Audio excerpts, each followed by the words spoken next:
بھارتی جارحیت نے خطے کو خطرناک جنگ کے دہانے پر لا کھڑا کیا۔ کسی بھی وجہ سے دو طرفہ تصادم بہت بڑی غلطی ہوگی۔ فیلڈ مارشل عاصم منیر کا امریکہ میں پاکستانی کمیونٹی سے خطاب۔ کہا، پاکستان امن کا خواہاں اور بھارت اب بھی خطے میں عدم استحکام پر بضد ہے۔ بھارت نے بہانہ بنا کر پاکستان کی خود مختاری کی سنگین خلاف ورزی کی، جس کا سبق آموز جواب دیا۔ آگے بھی کوئی جارحیت ہوئی تو بھرپور جواب دیں گے۔ بھارت اپنے آپ کو وشوا گرو کے طور پر پیش کرنا چاہتا ہے، لیکن عملی طور پر ایسا کچھ نہیں۔ بھارتی خفیہ ایجنسی را کی ٹرانس نیشنل دہشت گرد سرگرمیوں میں شمولیت عالمی سطح پر شدید تشویش کا باعث ہے۔ مقبوضہ کشمیر بھارت کا اندرونی نہیں، بین الاقوامی تسلیم شدہ نامکمل ایجنڈا ہے۔ کشمیر پاکستان کی شہرگ ہے۔ کشمیریوں کے حق خود ارادیت کی حمایت کرتے رہیں گے۔ فیلڈ مارشل عاصم منیر امریکی صدر ٹرمپ کے بھی شکر گزار۔ کہا، ٹرمپ کی اسٹریٹجک لیڈرشپ نے نہ صرف پاک بھارت جنگ رکوائی بلکہ پوری دنیا میں جنگوں کو رکوایا۔ امریکہ کے ساتھ ممکنہ تجارتی معاہدے کی بدولت پاکستان میں بھاری سرمایہ کاری متوقع ہے۔ سعودی عرب، UAE، چین اور دیگر ممالک سے بھی مختلف مفاہمتی یادداشتوں پر عمل درآمد جاری ہے۔ عالمی معاشی تعاون اور سرمایہ کاری کو مزید فروغ دیں گے۔ فیلڈ مارشل نے غزہ میں جاری نسل کشی کو بدترین انسانی المیہ قرار دیا۔ فیلڈ مارشل سید عاصم منیر نے کہا کہ دہشت گردی کے خلاف عالمی جنگ میں پاکستان آخری فصیل ہے۔ ہمیں دہشت گردوں سے کوئی ہمدردی نہیں، دہشت گردوں کو پوری قوت سے انصاف کا سامنا کرنا ہوگا۔ افغانستان میں فتنہ الخوارج سمیت کئی دہشت گرد گروہ شرپسند سرگرمیوں میں ملوث ہیں۔ ہماری افواج مکمل چوکنا ہے، دہشت گردوں کا کلا کما کریں گے۔ سپہ سالار سید عاصم منیر نے مزید کہا کہ ہمارے دشمن سوشل میڈیا کے غلط استعمال سے ہمارے خلاف منفی پروپیگنڈا اور افراتفری پھیلاتے ہیں۔ نئی نسل کی سوچ اور ترجیحات کو سمجھنا ہوگا۔ آرمی چیف نے بیرون ملک مقیم پاکستانیوں کو برین ڈرین نہیں بلکہ برین گین قرار دیا۔ کہا، ہماری ترقی اور خوشحالی دنیا بھر میں بسنے والے پاکستانیوں سے وابستہ ہے۔ آئیے آباء و اجداد کی میراث قائم رکھتے ہوئے نئے جذبے اور عزم کے ساتھ آگے بڑھیں۔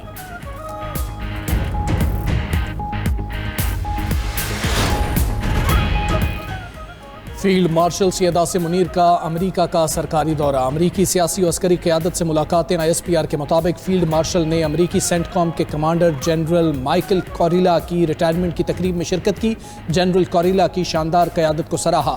دو طرفہ عسکری تعاون مضبوط بنانے میں خدمات کی تعریف۔ فیلڈ مارشل کمان تبدیلی کی تقریب میں بھی شریک ہوئے۔ ایڈمرل بریڈ کوپر نے امریکی سینٹ کام کی کمان سنبھالی۔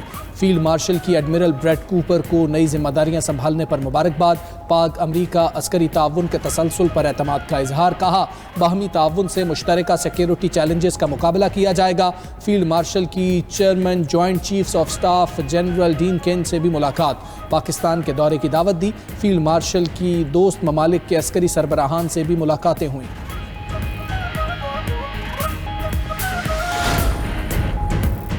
امریکی جریدے بلومبرگ نے فیلڈ مارشل کا دورہ امریکہ دو طرفہ تعلقات میں بہتری کا مظہر قرار دے دیا۔ رپورٹ میں لکھا کہ امریکہ میں فیلڈ مارشل عاصم منیر کو طاقتور شخصیت کے طور پر دیکھا جاتا ہے اور سمجھا جاتا ہے کہ پاکستان کی معاشی بہتری اور استحکام میں فیلڈ مارشل کا اہم کردار ہے۔ عاصم منیر 2 ماہ کے دوران امریکہ کے دوسرے دورے پر موجود ہیں، جہاں امریکی عسکری قیادت سے ملاقاتیں ہوئیں۔ ملاقاتوں کی بدولت پاک امریکہ تعلقات میں حالیہ دنوں میں بہتری آئی ہے۔ چند ماہ پہلے امریکی صدر ڈونلڈ ٹرمپ نے پاکستانی آرمی چیف کو ظہرانہ دیا تھا۔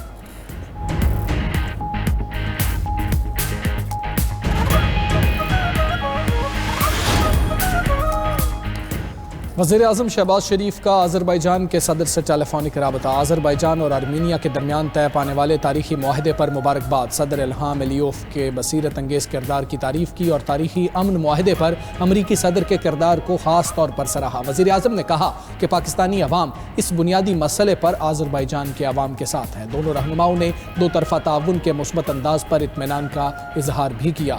آذربائیجان کے صدر الہام علیوف نے قاراباخ کے معاملے پر آذربائیجان کے ساتھ پاکستان کی دیرینہ اور مسلسل حمایت کو سراہا۔ کہا کہ خطے میں پرامن ماحول سے پاکستان اور وسطی ایشیا کے درمیان ترقی اور روابط بڑھانے کے نئے مواقع پیدا ہوں گے۔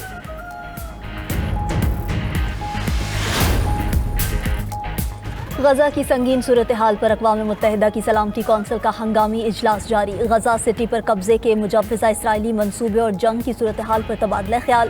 اجلاس سے خطاب میں برطانوی نائب مندوب جیمز کیریوکی کا کہنا تھا کہ اسرائیلی گھنونہ منصوبہ 10 لاکھ مزید فلسطینیوں کو بے گھر کر دے گا۔ فوجی کارروائیوں میں توسیع سے غزہ جنگ بندی ممکن نہیں ہوگی۔ اسرائیلی اقدامات قیدیوں کی رہائی کو بھی غیر محفوظ بنائیں گے۔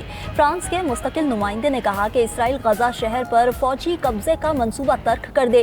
وہاں پہلے ہی بدترین حالات ہیں، بھوک سے مرنے والے بچوں کی تصاویر ناقابل برداشت ہیں۔ اجلاس میں موجود دیگر ممالک کے نمائندوں کا بھی جنگ بندی پر زور۔ اسرائیل سے بین الاقوامی انسانی قانون کی پاسداری کرنے کا مطالبہ، 2 ریاستی حل کی مستقل امن کی راہ قرار دیا۔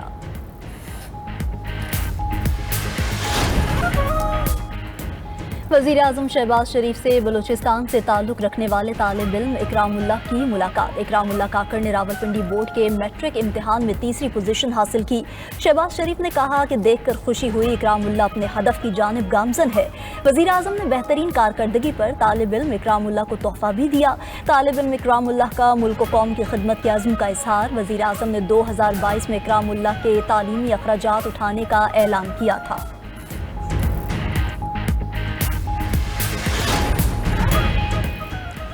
ملک میں ذاتی خواہشات پر تمام فیصلے ہو رہے ہیں۔ ملک میں ہائیبرڈ نظام نافذ کر دیا گیا۔ رہنما پی ٹی آئی اسد کیسر کی میڈیا سے گفتگو، کہا کہ 26ویں ترمیم پر وکلاء سے مشاورت کریں گے۔ 27ویں آئینی ترمیم کے شوشے پر وکلاء تحریک کا آغاز کر رہے ہیں۔ ظلم کے خلاف ہر فورم پر آواز اٹھائیں گے۔ میرٹ کے مطابق بانی پی ٹی آئی کے کیسز سنے جائیں۔ ہم نے طے کیا ہے پارلیمان کے اندر اور باہر تمام فورم استعمال کریں گے۔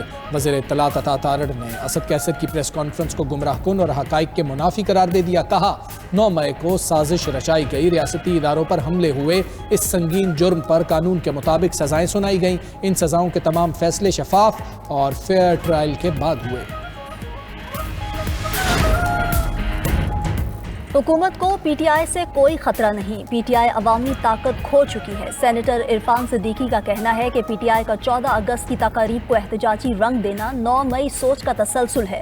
حکومت کی طرف سے مذاکرات کے دروازے کھلے ہیں، لیکن پی ٹی آئی کو اپنی سوچ تبدیل کرنا ہوگی۔ عرفان صدیقی نے مزید کہا کہ خواجہ آصف کی نواز شریف سے معمول کی سیاسی ملاقات تھی۔ 27ویں آئینی ترمیم کے کسی ڈرافٹ پر سنجیدہ مشاورت نہیں ہو رہی، ضرورت پڑی تو اتفاق رائے سے کریں گے۔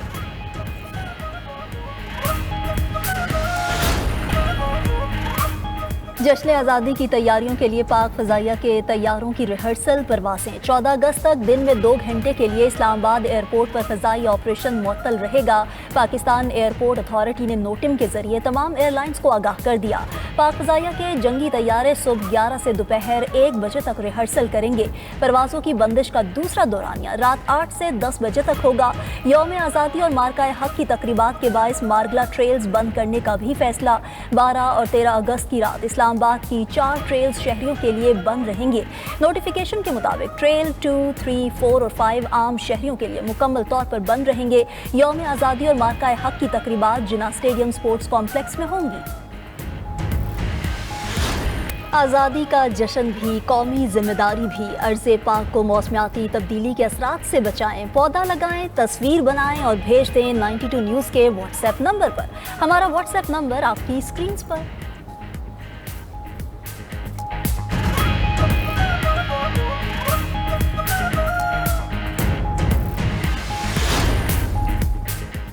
وائٹ ہاؤس کا یوکرینی صدر زیلنسکی کو الاسکا میٹنگ میں بلانے پر غور۔ وائٹ ہاؤس کے مطابق امریکی صدر روسی اور یوکرینی صدور کے ساتھ سہ-فریقی ملاقات کے لیے بھی تیار ہیں۔ ڈونلڈ ٹرمپ کی اگلے ہفتے ولادیمیر پیوٹن سے الاسکا میں ملاقات شیڈیولڈ ہے۔ یورپ کا الاسکا میں شیڈیولڈ ٹرمپ پیوٹن ملاقات کا خیر مقدم۔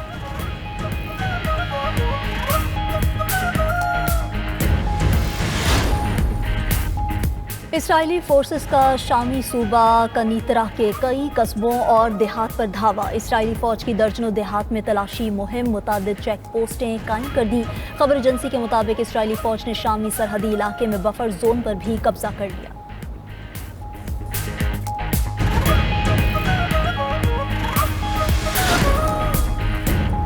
ایران نے جوہری سائنسدانوں کو محفوظ مقامات پر منتقل کر دیا۔ برطانوی اخبار کے مطابق جون میں اسرائیلی حملوں سے متعدد جوہری سائنسدان شہید ہو گئے تھے۔ بچ جانے والے سائنسدان نہ اپنے گھروں میں ہیں اور نہ یونیورسٹیز میں پڑھا رہے ہیں۔ رپورٹ کے مطابق اسرائیل 15 سے زائد جوہری سائنسدانوں کو نشانہ بنا سکتا ہے۔ اب ایک کے بجائے کئی ایجنسیاں سائنسدانوں کی حفاظت پر مامور ہیں۔